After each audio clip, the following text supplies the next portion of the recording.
Alors, ce soir, on a rendez-vous avec Maddalena. Maddalena, elle est infirmière de formation. Elle est directrice et présidente du conseil d'administration de First Med SA. C'est la fondatrice cette année d'une start-up qui s'appelle Baby and Kids Care, qui est active dans la télémédecine. Maddalena Di Meo, on peut dire qu'à tout juste 40 ans, elle a un parcours extrêmement impressionnant. Maddalena, ce soir, elle nous fait le plaisir d'être avec nous pour nous raconter tous les enjeux, les difficultés qui ont jalonné son parcours et aussi pour parler avec nous de ses ambitions futures. Voilà, je suis vraiment ravie qu'elle soit avec nous ce soir.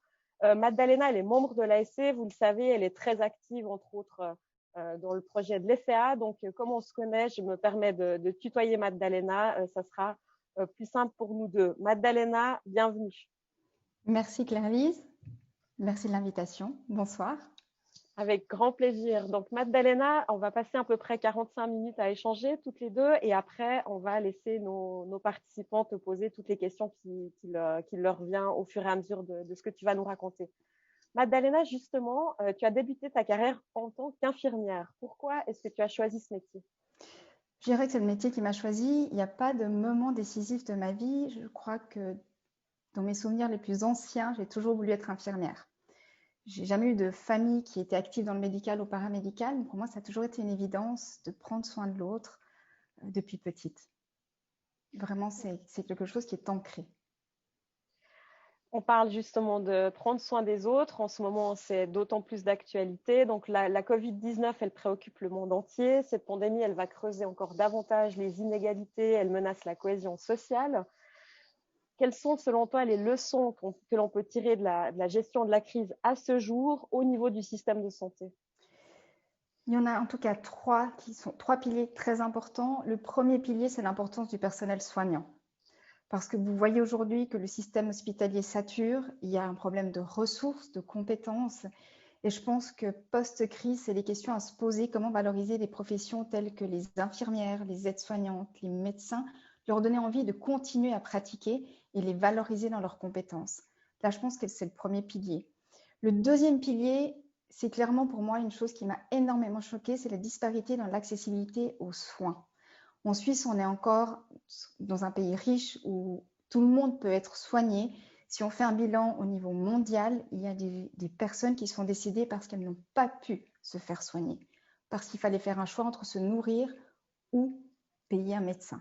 Et ça, je pense que c'est des réflexions sur du long terme à devoir porter dans les pays qui ont dû vivre cette disparité à l'accessibilité des soins. Et je pense que pour nous, au niveau du système de santé suisse, on a eu une réflexion qui, il y a quelque temps, semblait ridicule, c'est le digital. Clairement, cette crise a démontré que la Suisse, certes, est très performante dans le médical, dans le paramédical, mais au moment où on arrête le présentiel, on n'était pas prêt au tournant numérique. Les cabinets n'étaient pas équipés. Il y a encore des cabinets qui n'ont pas de dossier informatisé patient. Comment on arrive aujourd'hui, post-crise, à pouvoir intégrer le digital dans une notion de système de santé et de pratique? Et je pense que c'est sur ces trois piliers, à mon sens, où les gens devront amener une réflexion beaucoup plus profonde et sur du long terme. Tu es encore très proche des milieux de la santé, de par ton Oui. parcours actuel. Comment tu sens tes anciennes collègues, tes anciens chefs de service, etc. Comment ils sont aujourd'hui? Dans quel état ils sont? Ils sont dans une situation tendue, ils sont fatigués. Il y a une réalité, je veux dire, ce que les gens ne réalisent pas, je vais vous mettre vraiment le contexte. Quand vous vous occupez d'un patient en soins continus, ce n'est pas une infirmière pour un patient, c'en est 4. C'est des patients intubés, c'est des patients que vous devez mobiliser, tourner toutes les 2 heures, 4 heures, soigner. Il y a des soins de peau à faire.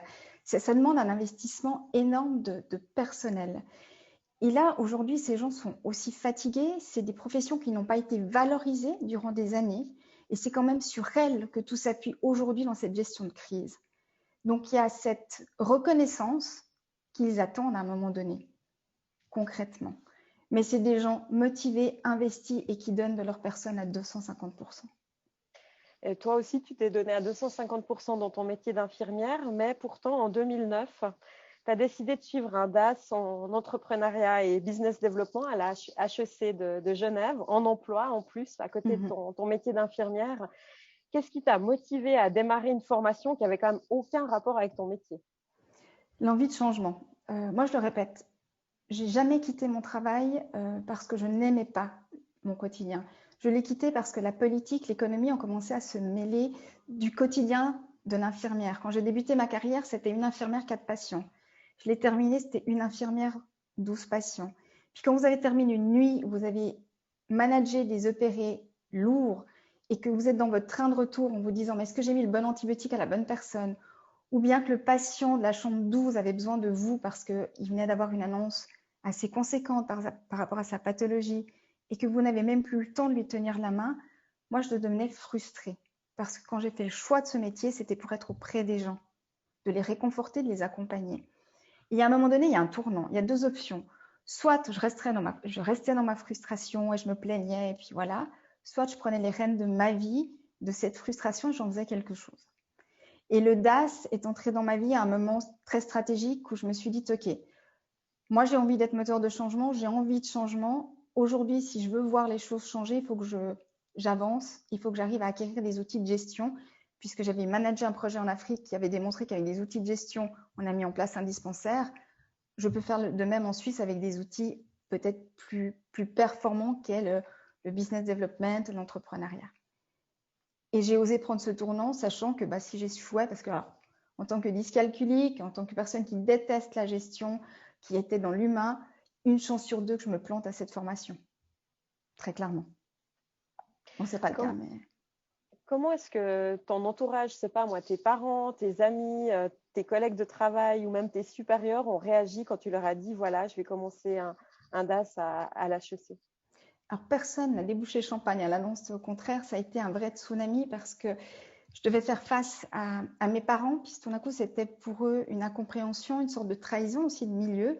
Je vois encore mon père me dire, mais pourquoi tu te lances dans une nouvelle formation? Tu as le plus beau métier du monde. Puis mon père qui est immigré, avoir un travail fixe, un contrat fixe, c'était le sésame, la réussite. Et cette fille qui remet tout en question. Donc ça a été tout un apprentissage pour lui de comprendre pourquoi je donnais ce tournant à ma vie. Mes collègues vivaient aussi ce côté trahison parce que du côté soignant, c'est quand même un peu le côté obscur de partir en management, de faire de l'économie. C'est quand même eux qui nous privent de certaines choses à leur sens.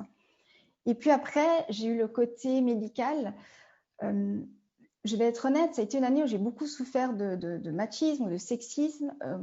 Les phrases qui revenaient, surtout d'un professeur en orthopédie, il me répétait rappelle-toi que tu es une exécutante et en tant que telle, je ne vois pas pourquoi tu devrais t'élever dans la société. Rappelle-toi d'où tu viens. Et ça a été une phrase qui m'a énormément marquée parce que, je me suis jamais sentie exécutante. Être au chevet d'un patient, ce n'est pas exécuter, c'est prendre soin d'eux. Oui, j'ai des actes médicaux délégués, mais pour pouvoir faire du bon soin, il faut avoir des infirmières qui font ces actes médicaux délégués. Donc, je ne me suis jamais sentie dans cette posture d'exécutante comme lui me voyait. Et après, j'ai eu droit à d'autres termes un peu moins élégants. Tu t'occupes des derrière des gens, tu mets des pampers, c'est tout, quoi. Donc, qu'est-ce que tu fais à l'HEC? Donc voilà, ça a été une année où j'ai dû manager ce côté valeur et changement de monde. Qu'est-ce qui t'a permis justement de tenir durant cette année où tu travaillais? Tu étais à côté, au service de tes patients. Tu devais en même temps, comme tu le dis, avec parfois moins de facilité, par exemple dans tout ce qui est chiffres, te plonger dans une formation très engageante, très exigeante et avoir un entourage qui panique ou qui voit ça d'un mauvais œil. Qu'est-ce qui t'a permis vraiment de garder le cap vers tes objectifs, envers ton chemin que tu souhaitais atteindre? C'est le pourquoi. Pourquoi j'avais décidé d'entamer cette formation, pourquoi j'avais décidé de me mettre aussi dans cette situation, parce que ce n'est pas une situation aisée. Moi, je faisais mes travaux de diplôme ou fin de session entre 21h et 1h du matin, et sachant que mon réveil sonnait à 5h parce que je reprenais mon service, je jonglais entre un week-end de garde clinique et un week-end à l'HEC. Mais je savais pourquoi je le faisais, parce que je voulais, à un moment donné, utiliser ces outils pour apporter un changement, ou tout du moins créer un chemin nouveau. Mais après, j'étais aussi sereine avec moi en me disant, ok, Mad, si tu y arrives, c'est tant mieux. Si tu n'y arrives pas, tant pis. Au moins, tu n'auras aucun regret. Tu as la chance d'être libre. Ok, vis ta vie. Au pire, tu recommences. Et tes collègues de cours, quand ils ont appris ton parcours, comment ils ont réagi? Ah, ça aussi, c'était très particulier parce qu'évidemment, vous rentrez. Moi, j'ai fait les choses à l'envers. Cette formation, c'est quand même la deuxième année du MBA. Donc, moi, j'ai pas fait la première, je suis passée directement à la deuxième, qui est ce fameux DAS. Donc, je me retrouvais avec des gens qui, eux, avaient leur formation sponsorisée par des grandes boîtes, General Motors, il y avait quoi, Piaget, Swatch. Donc, ils avaient une certaine aisance et c'était fluide, c'était simple pour eux et logique. Puis tout d'un coup, il faut se présenter et vous êtes Madalena, infirmière. Puis où est ton intérêt d'être là? Puis tu veux servir quoi comme cause? Donc il y a eu cette différenciation de l'objectif de pourquoi moi j'étais là et pourquoi eux étaient là. Et puis on n'avait pas les mêmes challenges. Moi je devais bosser pour pouvoir me maintenir. Eux, c'est une formation qui était sponsorisée. Donc il y avait à un moment donné une sorte de, ouais, c'est un peu l'extraterrestre de la classe. Mais après j'ai été très bien accueillie et voilà, après j'ai fait mes preuves en tant que Madalena.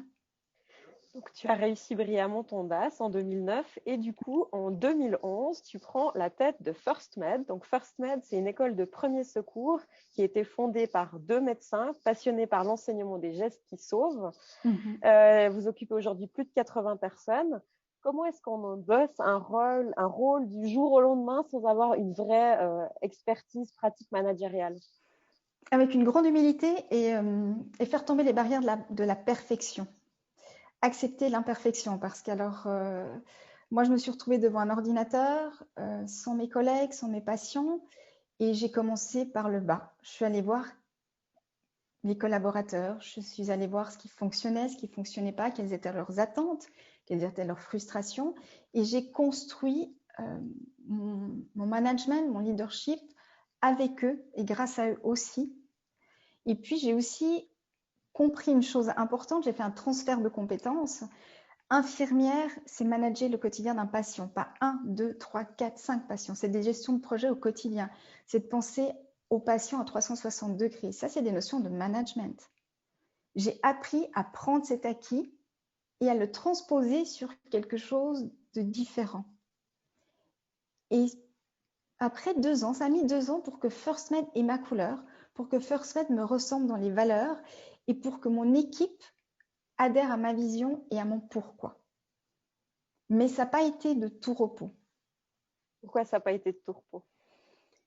Parce que c'est un métier à apprendre, parce que j'ai fait des erreurs qu'il faut corriger, euh, parce que tout d'un coup vous investissez dans un projet puis au final vous dites non, avec le vécu j'aurais pas fait ça comme ça, j'aurais été plus performante.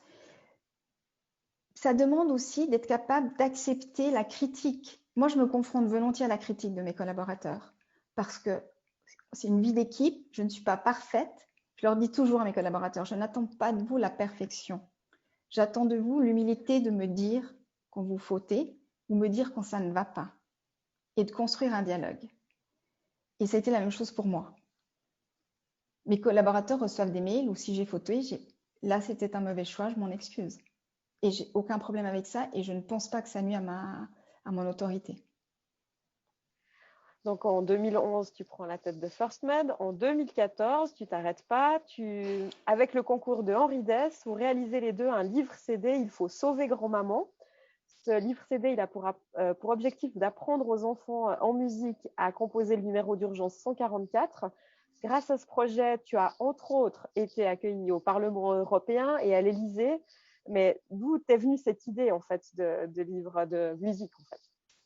Alors, tout bêtement, j'ai toujours été dans les soins très musique. Je trouve que la musique accompagne énormément les situations difficiles. Puis avec les enfants, surtout quand je soignais les enfants, moi j'avais ma panoplie Disney quand on faisait des soins un peu lourds, puisqu'on avait des patients, les enfants alités 7 jours, je mettais toujours de la musique. Et puis tout d'un coup, je me retrouvais à enseigner les gestes qui sauvent et j'avais rien pour apprendre aux enfants de façon ludique le 144 et commencer à les initier. Et puis, par frustration, je suis allée voir ce qu'il existait. Puis, j'ai dit, il n'existe rien. OK, ça ne va pas du tout. Et j'ai envoyé au culot un mail à M. Henri Dess en disant, écoutez, là, il faut pallier à ce manque parce qu'il faut qu'on apprenne aux enfants le 144 parce qu'il y a une réalité, on devient parents de plus en plus tard. Les enfants sont gardés par des grands-parents. Il y a des parents qui sont épileptiques, il faut le savoir, c'est souvent l'enfant qui vit la crise du parent, mais il faut les former, ces enfants. Et plus on les forme jeunes à avoir les bons réflexes, plus c'est en effet un réflexe. Un enfant peut appeler, tout bêtement, leur apprendre à sortir de l'appartement, appeler le voisin quand il y a une situation compliquée. Cette volonté, elle était là en me disant, commençons à former les enfants. Et je suis sûre qu'en formant les enfants, le taux de survie, puisqu'on est les très mauvais élèves en Suisse, qui est de seulement de 5% post-arrêt cardiaque, ne pourra que s'améliorer parce qu'on commence à former l'avenir. Donc, ces enfants qui auront appris 144 auront ce réflexe de vouloir le transmettre à leurs enfants, etc., etc.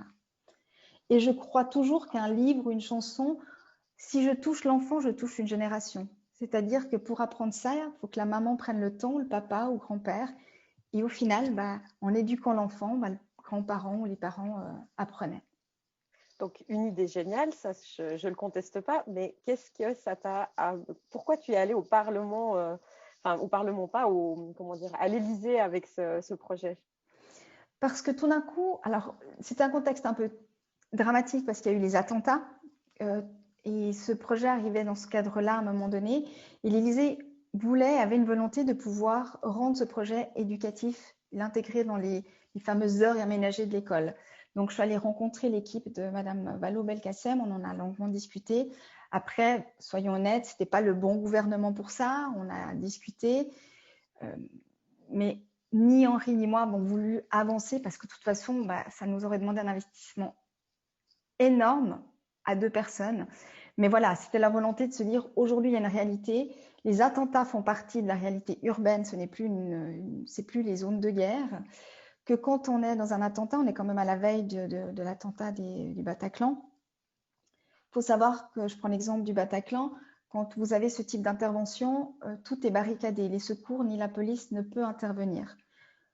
Dans le débrief, il a été très clairement prouvé qu'il y avait des personnes qui sont décédées par hémorragie parce que on ne peut pas entrer. Donc les premiers soins, c'est entre vous que vous pouvez les apporter. Les gens ne sont pas prêts, ils ne sont pas formés. Donc c'est réfléchir à comment donner juste les bases aux personnes pour pouvoir agir au plus pressant en situation d'urgence. Et voilà comment ce projet est arrivé jusque-là. Et puis après, on a débriefé parce qu'il y avait eu un cas d'un enfant qui est décédé de l'appendicite à Paris, tout simplement parce que les secours ne sont pas arrivés à temps dans une zone qui était un peu éloignée. Bref, voilà le contexte de mon arrivée à Paris. Ok, on voit vraiment que la santé, le soin d'autrui fait vraiment partie intégrante de ta vie, de toutes tes actions. Pour ce faire, en 2016, tu as été nommée femme entrepreneur de l'année. Est-ce que ce type de distinction, ça a changé quelque chose dans ton quotidien? Est-ce que tu as l'impression que ça t'a ouvert des portes plus facilement, que tu as été prise plus au sérieux peut-être?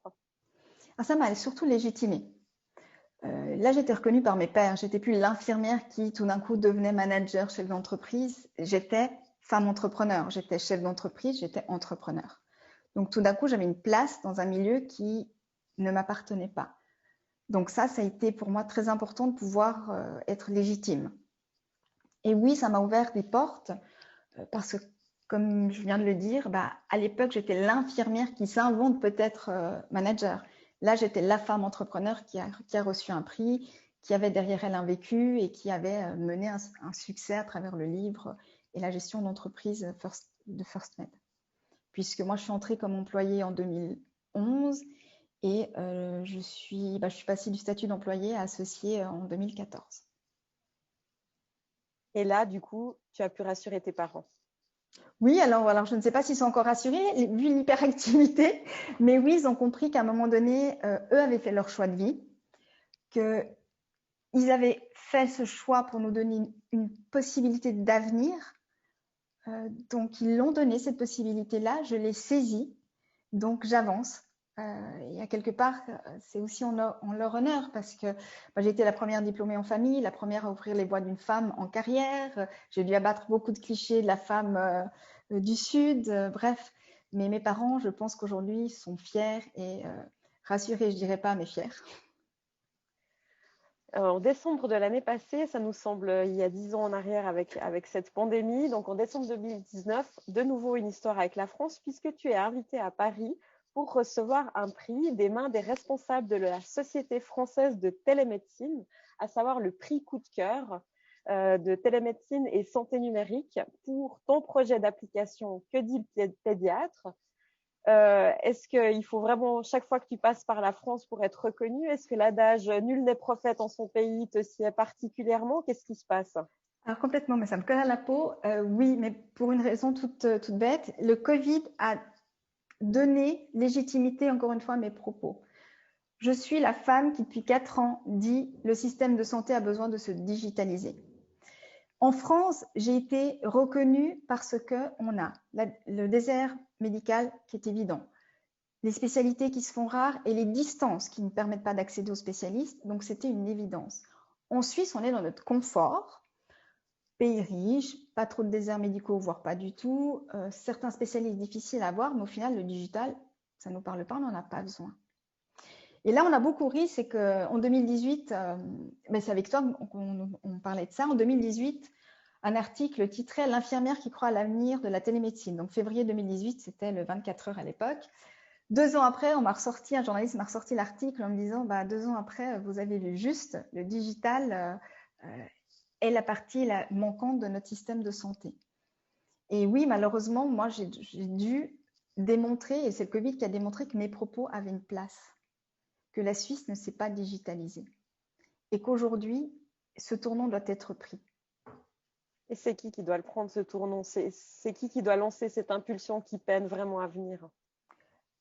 Alors, il y a pour moi 2 niveaux, et ça doit se jouer à 2 niveaux. C'est au niveau fédéral. Il faut commencer à créer des sociétés suisses de santé numérique. Je ne veux pas faire du lobby, mais à un moment donné, il faut légiférer. Il faut un point TARMED, puisqu'aujourd'hui, de vrais points tarifaires pour la télémédecine n'existent pas. C'est un point qui est en lien avec une consultation téléphonique, qui est un monde. Le téléphone et la visio sont quand même un monde. Donc, il y a ce premier point. Après, il y a la partie formation. Il faut maintenant inclure la partie digitale et faire des formations post-grade. Il faut former nos praticiens à la télémédecine et à la santé numérique. Nos patients sont digitalisés. Ils viennent à des consultations avec leur iPhone, l'app, en disant « j'ai marché tant de pas, mon app il me dit que par rapport à ça, j'ai besoin de faire ça ». Eux sont prêts.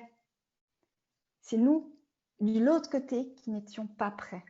Et c'est pour ça que pour moi, il y a 2 niveaux. C'est commencer par le privé, par le bas, par le terrain, remonter ces projets, et puis par le haut, parce qu'il faut légiférer, parce qu'il faut défendre le point et surtout protéger le patient, parce que tant qu'on n'a pas légiféré sur le digital, il y aura des dérives, il y aura des abus, et il est exclu qu'un patient puisse être abusé par un système ou qu'un médecin puisse être trompé par le système digital.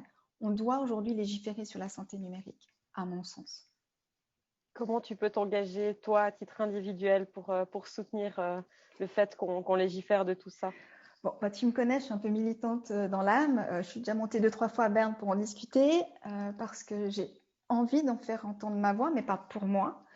Et puis, avec mon projet aujourd'hui qui verra le jour en 2021, ce sera quand même un des premiers projets qui intégrera la santé numérique dans les soins, puisque je monte le premier centre urbain mère et enfant en Suisse romande, et qui débutera à Vevey, où là, il y aura l'intégration vraiment de la partie digitale, numérique.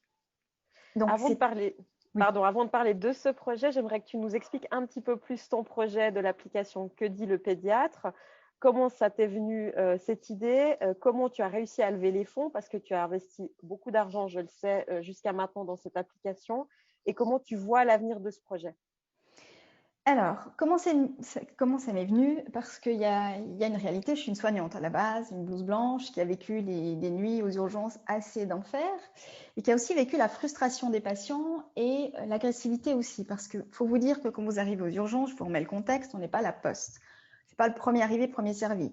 Il y a 3 couleurs, vert, orange, rouge. Si vous arrivez, vous êtes vert et puis que devant j'ai 2 rouges et un orange, je suis désolée, vous attendez. Mais ça, c'est normal que le patient ne le comprenne pas. Il me dit, je suis là avant. Et puis ensuite, moi, j'ai quitté les soins. Mes amis ont commencé à devenir mères. J'ai commencé à avoir des WhatsApp. Le dimanche matin, une fracture du crâne sur une photo. OK. Bon, voilà. Et j'ai réalisé que les parents avaient besoin d'être rassurés. Et que le flux qu'on a aux urgences est souvent dû à de la bobologie parce qu'ils ont besoin d'être rassurés. Après, j'ai fait une étude du marché très simple. Il y a des lignes téléphoniques qui existent, donc la centrale des médecins, la CTMG sur le canton de Vaud. Malgré cette ligne qui reçoit des centaines et des milliers d'appels, on voyait que les urgences continuaient à augmenter son taux de fréquentation via les urgences pédiatriques. Donc, ça veut dire que la réponse n'est pas satisfaisante. Aujourd'hui, si je mets à une maman la possibilité de voir le pédiatre, mais que le pédiatre voit son enfant, que je te regarde dans les yeux, que je valide ce qui se passe, un, il y a une relation qui est créée, un lien. Deux, je te rassure. Et trois, j'arrive à faire un pré-tri qui est optimal. Ça veut dire que je vais, un, te diriger au bon endroit, pas forcément aux urgences. Deux, de t'éviter de prendre la voiture pour aller aux urgences et attendre 4 heures. Et trois, de pouvoir te rassurer. Et c'est comme ça qu'est né ce projet. Et ça a été long, difficile, parce que voilà, je suis celle qui disait mais il faut faire de la télémédecine. Mais aujourd'hui, moi qui l'ai mis à disposition en temps de crise, donc bénévolement depuis avril, le résultat est probant. Aujourd'hui, je te donne le cas d'un seul médecin qui a fait 8 ans de consultation. Sur 8 ans de consultation, 3 ont nécessité un présentiel dans l'immédiateté, donc ou un cabinet ou les urgences. Donc ça démontre aussi que si on sait faire un pré-tri optimal en amont de l'arrivée à l'hôpital, tu impactes positivement les coûts de la santé, mais aussi tu donnes une réponse adéquate aux parents. Parce que le parent, il a besoin d'une chose, d'être rassuré. Et il y a une touche pour moi qui est très importante, on oublie que les femmes deviennent de plus en plus actives. Comment on manage une vie active, une vie de famille, et on récupère sa fille à 18 h le soir, et puis là, tout est fermé, et puis on a un problème. Et puis, les pères s'investissent énormément aussi dans les familles. Quelles sont les solutions qu'on peut leur apporter pour les pères solos ou les pères qui ont des gardes alternés. Donc, c'était vraiment pour leur donner les moyens de pouvoir avoir les réponses qu'ils cherchent. Et au niveau de la levée de fonds maintenant? Alors, moi, je vais être directe. La levée de fonds était compliquée pour plein de raisons. Un, mes valeurs. Je ne fais pas entrer n'importe qui parce que j'ai une vision, je sais où je vais, où est-ce que je veux mener ce projet. Donc, je l'ai fait sur mes économies, c'est des sacrifices personnels et je l'assume pleinement. Après, la levée de fonds est aussi très difficile pour une femme dans le digital. Je suis une des rares, voire une des seules, à proposer une solution de médecine numérique pédiatrique. En Suisse, en tout cas, romande, voire suisse allemande, je suis la seule. Je suis confrontée aux difficultés d'être femme, non ingénieure, non médecin. Donc, c'est de se dire, mais qu'est-ce qu'elle veut nous apprendre celle-là, puis on investit chez qui, ou quoi et comment. Donc, ça a été la croix et la bannière. Là, maintenant, je ne te cache pas que les choses sont en train de bouger, que moi-même, maintenant, j'ai pris la décision d'ouvrir le capital. Ce sera à moi de choisir quel est le bon partenaire, parce qu'aujourd'hui, au-delà d'un projet digital, c'est une vision de soins long terme sur lequel je suis en train de travailler. Donc, infirmière, directrice, présidente du conseil d'administration, start-upeuse, femme entrepreneur de l'année, on peut dire que la gestion de projets multiples, elle ne te fait pas peur, absolument pas peur. Ça, je crois qu'on l'a tous bien compris. Donc, tu travailles justement actuellement sur la création d'une formation paramédicale de premier secours qui inclut une assistance vocale et de la visiophonie. Pourquoi est-ce que tu te lances encore dans cette nouvelle aventure? Non, je te rassure, c'est une aventure qui a été lancée, qui a été reprise, celle-ci. Par contre, oui, je me bats pour une formation pour le paramédical et le médical dans le digital pour pouvoir légiférer enfin sur la légitimité de ces gens à faire du digital. Parce que je le répète, à un moment donné, il faut que quelqu'un ouvre les voies, il faut partir, je dirais pas au combat, c'est pas le bon terme, mais il faut ouvrir les voies de l'intégration du digital en Suisse par rapport à la médecine. Et c'est qu'avec des formations et c'est au travers de l'enseignement qu'on arrivera à créer ce bassin de personnes formées au niveau médical et paramédical. Et pourquoi je dis paramédical? Parce que un des piliers, c'est quand même la pluridisciplinarité de notre métier. Une infirmière est tout aussi compétente en soins à domicile, en télé-expertise avec le médecin en cabinet, mais il faut la former, il faut l'intégrer dans cette formation. Et pour moi, c'est une pièce maîtresse du prochain système de santé intégrant le digital. Tout ce que tu viens de me dire est extrêmement intéressant, mais tu n'as pas répondu à ma question. Comment est-ce que tu fais pour t'investir sur autant de fronts en même temps et garder une énergie pareille? Alors, j'ai pas la réponse, à part que je peux dire que je suis une femme passionnée, que j'ai beaucoup, et c'est redondant, mais je le dis toujours, j'ai beaucoup appris de mes passions. Moi, j'ai quitté le gymnase, j'avais 16 ans. Et j'ai été mise dans le bassin de la vie à 16 ans, donc j'ai vu ce que c'était mourir. Donc moi, à 16 ans, je pensais qu'on pouvait que mourir à 100 ans. Hein. Donc j'ai vu des gens mourir avec 36 ans, je ne comprenais pas ce qui se passait, et des gens qui avaient l'âge de mes parents. Et je vous assure que ça vous forge un caractère et vos valeurs. Il y a deux façons de voir la vie. Soit on est protagoniste de sa vie, on accepte de décevoir, on accepte de ne pas rentrer dans le cadre. Moi, j'ai accepté de ne pas satisfaire les attentes de tout le monde. J'ai accepté de décevoir les gens qui m'entourent parce que j'ai décidé de vivre ma vie tout en respectant les autres. Et ce qui m'anime aujourd'hui, c'est clairement des projets qui ont un but. S'il n'y a pas le pourquoi, je ne le fais pas. Et là, aujourd'hui, c'est clair que tous les projets que je mène ont une vocation émotionnelle derrière.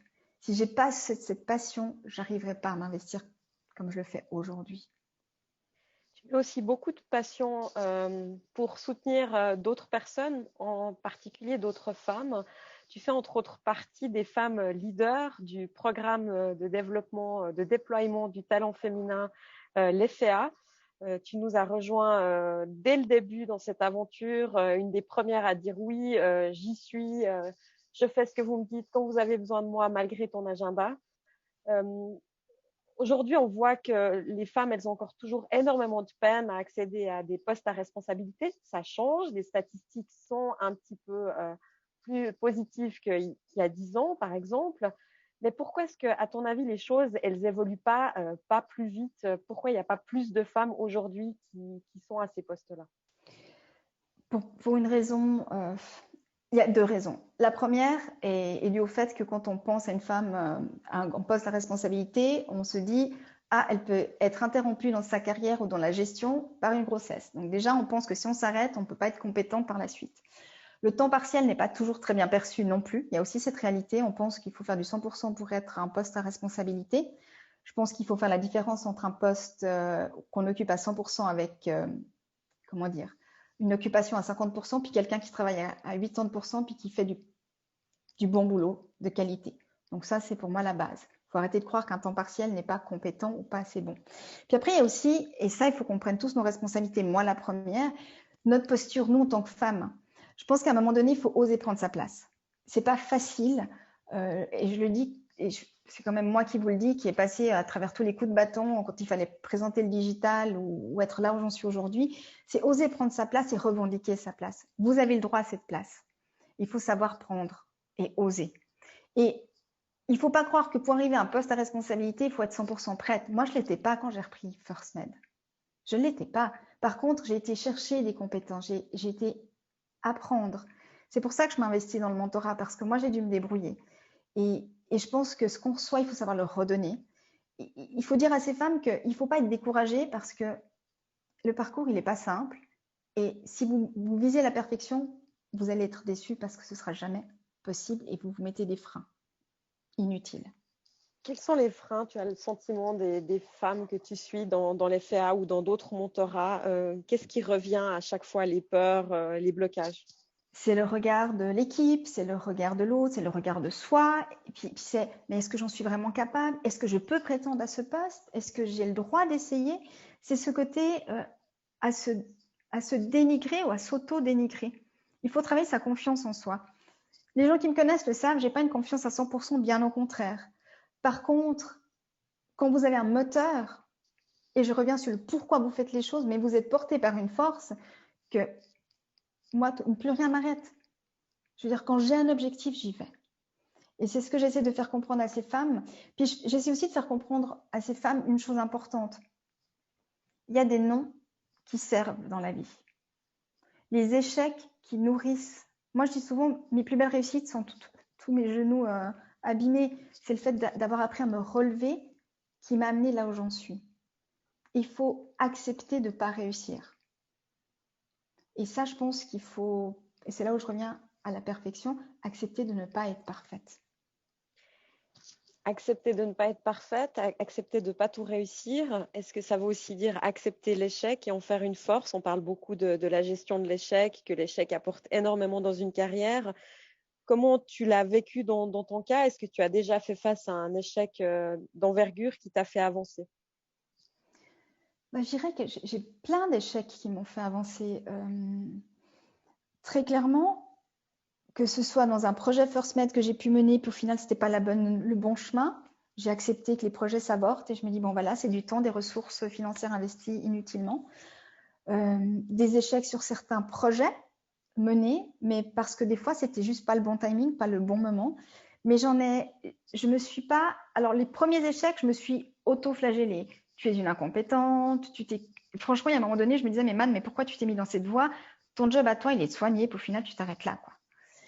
Et puis après, j'ai dit non, je vais apprendre de mon échec. Qu'est-ce qui a bien fonctionné? Qu'est-ce qui n'a pas fonctionné? Qu'est-ce que j'en fais? Et c'est surtout là qu'il faut travailler. Mais pour ça, il faut avoir l'humilité d'accepter l'échec et la critique. Et moi, je me confronte beaucoup à la critique parce que je pense que c'est qu'avec une critique constructive qu'on avance. Et ça, pour moi, c'est important. Et je dis à toutes les femmes que j'accompagne dans le mentorat, n'ayez pas peur de vous confronter. Vous avez une idée, confrontez-vous. Mais être prête aussi à entendre que ça déplaît. Déplaire. Défendre son équipe aussi, oser dire non, savoir reconnaître ses erreurs, prendre des décisions qui sont impopulaires, mais qui sont en adéquation avec ses valeurs. Il y a trop de dirigeants qui manquent de courage managérial. Osons-nous encore le dire, je pense, oui. À quoi est-ce que c'est dû selon toi? Pour moi, il y a 2 facteurs. Il y a le facteur ego et sa posture face à ça. Et je pense que, comme je dis, quand on manage, il y a 2 choix. Soit on manage pour son propre ego, pour son titre, puis au final, ce qui est autour, c'est pas important puisqu'on est en train de nourrir son ego. Soit on manage pour être leader et de créer un leadership. Et je pense qu'aujourd'hui, prendre position fait aussi peur parce que c'est pas des postes faciles. Il y a une direction et une équipe. À un moment donné, vous allez déplaire à l'un ou à l'autre. C'est une posture qui vous demande, à un moment donné, de ne pas être populaire. C'est de se relationner face à ces moments-là que c'est le plus difficile. C'est pas quand vous êtes sur du papier glacé que ça roule. C'est quand il faut vous relationner à une séance. Moi, je le dis, hein, il y a des séances plus faciles que d'autres. Je te l'ai dit quand on a discuté ensemble. À travers la crise Covid, j'ai dû faire des choix. J'ai décidé d'engager, puis après, j'ai dû décider de licencier pour des raisons stratégiques. Oui, c'est pas des choix faciles. Ça amène pas toujours de la popularité. Mais si vous savez pourquoi vous faites ce choix et que vous l'expliquez, vous ne pouvez qu'arriver à faire adhérer les gens. Ce qui est difficile aujourd'hui, c'est que le manager reste dans son coin en haut au lieu de descendre, communiquer. Et puis, comme je le répète, prendre position, c'est prendre aussi un risque. Et c'est face à ce risque qu'il faut savoir se relationner. Des risques, on peut les prendre dans sa vie professionnelle, on peut les prendre aussi de plein d'autres manières. Tes parents, ils ont pris le risque dans les années 70 et 80 de venir en Suisse. C'était donc, Oui. des Italiens qui sont venus pour trouver une vie meilleure chez nous. Ils sont donc arrivés il y a plus de 40 ans. Donc, toi, tu es un pur bébé helvétique. Tu es aussi ce qu'on appelle parfois des secondos. Oui. Est-ce que tu as eu le sentiment parfois justement d'être traitée comme une fille de la seconde génération, qu'il y a eu une différence de traitement, ou toi-même, culturellement, tu te sentais peut-être un peu différente? Oui, alors moi, ça a commencé très, très jeune dans mon parcours à l'école enfantine. Quand ma mère m'a inscrite, l'enseignante lui a dit, écoutez madame, votre fille s'appelle Maddalena Maria et ça ne va pas être possible. Pour l'intégration de votre fille, je vous conseille de l'appeler Madeleine et d'enlever Maria. Ma mère qui s'est dit, mon Dieu, femme de savoir, elle a probablement raison. Et elle a accepté que l'enseignante me change mon prénom. Et donc, on m'a appelée jusqu'à l'âge de 15 ans Madeleine. Ce qui était pour moi difficile, j'avais un peu une bipolarité. Donc, moi, quand j'étais en Suisse, alors déjà, il faut savoir que ce n'est pas facile parce que quand vous arrivez dans votre famille en Italie, vous êtes la Suisse, l'étrangère. Vous êtes ici, vous êtes l'étrangère. Donc, j'arrivais en bas, on m'appelait Maddalena. J'arrivais ici, on m'appelait Madeleine.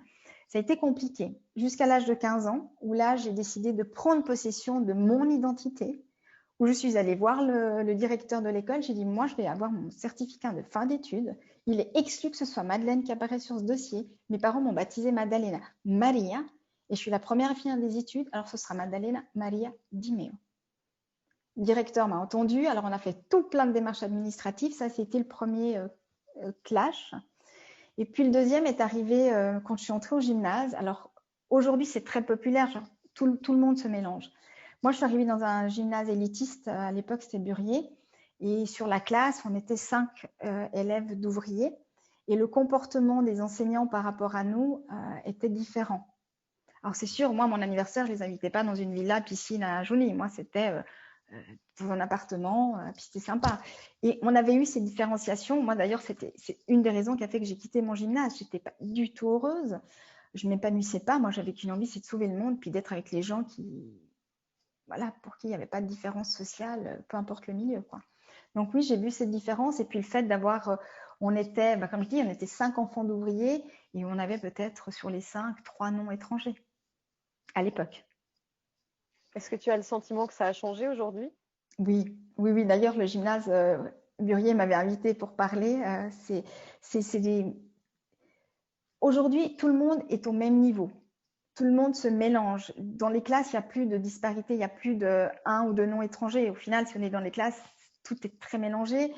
Donc, mon époque, donc il y a 40 ans, il y a quelques années en arrière, à maintenant, oui, il y a énormément de changements. Puis le terme intégration, moi, je vous rappelle qu'au moment où mes parents sont arrivés, il y avait encore des panneaux en Valais qui disaient les chiens et les Italiens sont interdits. Ça, c'était l'époque. Donc, il y a une évolution qui a été faite dans l'acceptation des étrangers et tout un travail d'intégration qui est clairement fait aussi en classe. Madalena, c'est extrêmement intéressant de discuter avec toi. On a déjà passé ces 45 minutes, on dirait pas, mais ça passe très très vite. Je crois que tu as été tellement limpide dans tes explications qu'on va en rester là. Pour moi, je tiens vraiment à te remercier au nom de l'Association suisse des cadres, pas seulement pour ton intervention ce soir qui était brillante, puisqu'elle était comme tu es, c'est-à-dire authentique, intègre. Elle n'essaye pas de Maddalena d'être quelqu'un qu'elle n'est pas. C'est ça que j'apprécie énormément chez toi et que je crois que beaucoup de personnes de l'ASC apprécient, entre autres toutes les femmes que tu as soutenues, accompagnées dans le cadre de l'EFEA. C'est vraiment extrêmement précieux de pouvoir compter sur l'entraide aussi entre femmes, pas seulement entre femmes, entre cadres, entre dirigeants. Maddalena, je sais qu'elle sera aussi toujours là si on a un cadre, un dirigeant dans l'ASC qui se sent bloqué, qui n'ose pas sortir de sa zone de confort, ça sera la personne, la référente idéale pour parler de comment sortir de sa zone de confort. Maddalena, c'est vraiment aussi une personne qui nous démontre qu'on peut faire tout ce qu'on veut dans la vie.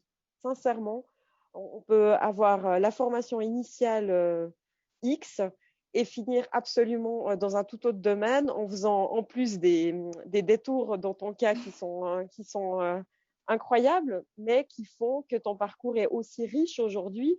Et il est riche, mais il est surtout porteur de sens. Et c'est ce que tu veux au quotidien, c'est amener du sens dans tes actes, amener du sens dans ton travail. Et je crois que tu le fais brillamment. Et pour ça, encore merci, bravo. Et quel est ton prochain projet? Ouh, bah ça c'est mieux. La Société suisse de santé numérique à Berne. La Société suisse de santé numérique à Berne. Ok, alors on Rendez-vous t'attend pour dans ce. Combien de temps Dites-moi. tu crois? 12 mois, 24 mois, 36 mois? Allez, 12 mois parce que j'y parais que j'ai un excellent mentor. Ah, alors vraiment, je compte sur vous deux pour y arriver. Maddalena, un immense merci. Messieurs, dames, une excellente soirée. Bonne soirée, merci.